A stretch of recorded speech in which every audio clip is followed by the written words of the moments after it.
Separate from internal validity, we also have to consider external validity, and this is the degree to which generalizations can be made or transferred outside the confines of the study. So the ability of a study to extend its conclusions from the specific environment in which it was conducted into other situations or individuals. So the generalizability. Remember, I keep going back to that example how studies were only done on men and not women, so you can't necessarily generalize the findings that you found in men to women because there are many differences. There is ecological validity, the extent to which the results of an experiment can be generalized from one set of environmental conditions to another. There's also multiple treatment interference, individual stuttering treatment plus group treatment plus psychological counseling. If you're doing multiple treatments, it's hard to pinpoint which treatment effects did what, because they all work together. So, or how do they interfere? How does that affect your external validity? There are also novelty and disruption effects. So if you take a child to a small room to test instead of testing in the classroom, did they perform differently because they were in a new environment? Is there an effect of changing the environment? Would the results be the same? We also can consider subject randomization. That's how we strengthen our external validity. Remember, random sampling is important. So there could be stratified random sampling, where we divide the subjects into groups or strata, and then randomly select from each strata, for example, men, women, age, years of education, and go from there. There's also cluster sampling. All subjects are selected random, so there's a random school, a random grade, a random class, a random student. And one's put in the control and one's put in the experimental group.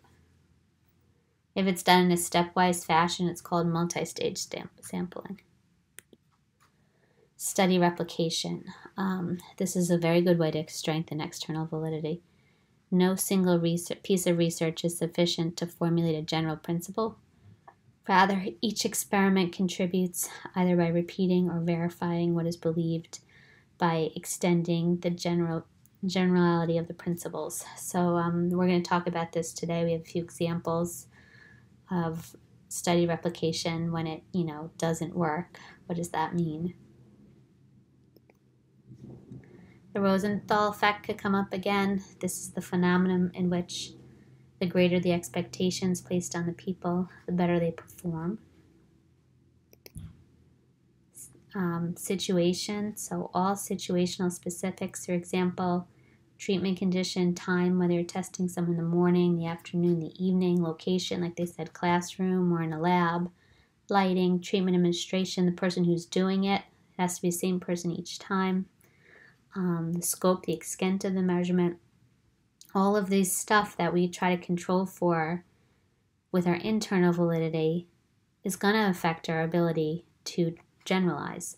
So there's a trade-off between a very tightly controlled study with good internal validity and the ability to extend the results or generalize the results. It's a trade-off between one and the other. Pretest effects. If cause-effect relationships can only be found when pretests are carried out, then this also limits the generality of the study. So if the effects are only seen when there's first a pretest, same thing, if there's only seen when there's also a post-test, then that affects your ability to generalize these findings. Reactivity, placebo, novelty, Hawthorne effects. If cause-effect relationships are found, they might not be generalizable to other settings or other situations if the effects only occurred in a very controlled situation.